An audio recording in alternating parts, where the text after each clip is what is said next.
च्या निमित्त बच्चू कडू भंडाऱ्यामध्ये बच्चू कडू आहे. पण बच्चू कडू काय सांगाल, मागील युती सरकारच्या काळामध्ये तुम्ही सत्तेत सहभागी होते, आता तुम्ही सत्तेत नाही आणि शेतकऱ्यांच्या हक्कासाठी तुम्हाला आता यात्रा काढावी लागत आहे. कसा अनुभव येतो त्या सरकारचा आणि आताच्या सरकारचा? सरकार कुठलंही असू दे, ते शेतकरी शेतमजुरासाठी नाहीच आहे. जो कष्टकरी कामकरी आहे त्याच्यासाठी लढाच असतात. प्रत्येकानं ओबीसी, मराठा, दलित, आदिवासी, मुस्लिम, हिंदू असं म्हणूनच लढायचं आहे आणि हे म्हणूनच राजकारण करायचं आहे. त्याच्यानं व्यवस्थित आम्ही आमच्या शेतकरी मजुरांना बाजूला ठेवायचं आहे, हक्काची लढाई बाजूला ठेवायची आहे. राजकारण जाती धर्मावर करायचं आणि व्यवस्थित समीकरण जुळवायचं, सत्तेत यायचं. त्याच्याशिवाय काय? महाराष्ट्रातल्या सरकारकडनं शेतकऱ्यांना अजूनही हमी भाव मिळत नाही. लगतच्या राज्यामध्ये शेतकऱ्यांच्या भावाला मोठ्या प्रमाणात मागणी आहे. महाराष्ट्रामध्ये आता आपण बाजूनं छत्तीसगड आहे, बाजूनं 3100 रुपये पर क्विंटल धानारे भाव देतो, आपण 2300 देतो, म्हणजे 800 रुपयाचा फरक आहे. एका एकरामध्ये आम्ही 20 क्विंटल जर पकडलं किंवा 16 क्विंटल 15 क्विंटल जरी पकडलं तर ते सरकार एका एकरामागं 12 ते 13 हजार रुपये देतं. आमचं सरकार हेक्टरामागं 15,000 देतं. एवढी मोठी तफावत आहे. लहान राज्य आहे पण निधी पैसे चांगला आहे. आणि इथे मात्र आमचे मुख्यमंत्री विदर्भातले आहे.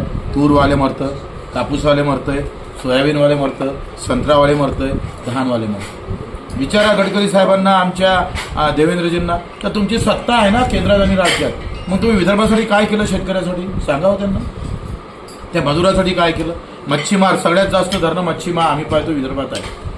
काय भेटलं त्या मच्छीमार लोकांना? मेंढपाळ आजर रस्त्यावर आहे, चारायला त्यांच्या जागा नाही आहे. सगळ्यात जास्त जमीन वनजमीन आमच्याकडे आहे आणि मेंढपाळ उपाशी मरते. दिव्यांगाची बेहाल, 1000 रुपये वाढवले, आम्ही 6000ची मागणी केली. सरकार कोणासाठी आहे? अब्जपतीसाठी, करोडपतीसाठी? म्हणजे इच्छा इथं छत्तीसगड महाराष्ट्रामध्ये एवढी जर तफावत पडत असेल, आमचं सरकार, केंद्र सरकार पर क्विंटल धान विदेशात 8000 रुपये क्विंटलनं विकतं आणि आम्ही 2300 खरेदी करतो.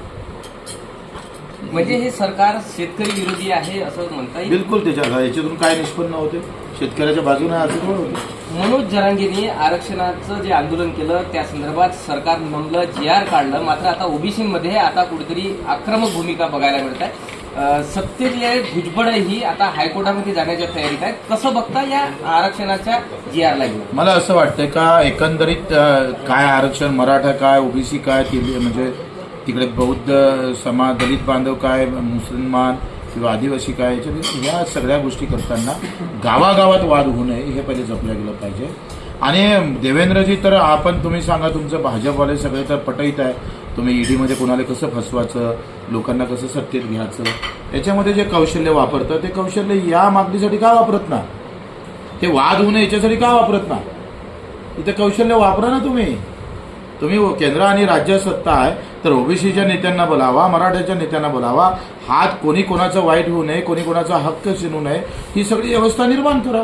ते होत नाही, कारण हे जाती धर्मामध्ये पेटल्याशिवाय आमचं राजकारण होऊ शकत नाही. हे असेच पेटत राहिले पाहिजे, हे त्याच्या मागची रोखोक भूमिका आहे. तर हे होते बच्चू कडू. प्रशांत देसाई, एबीपी माझा, भंडारा. एबीपी माझा, उघडा डोळे बघा नीट.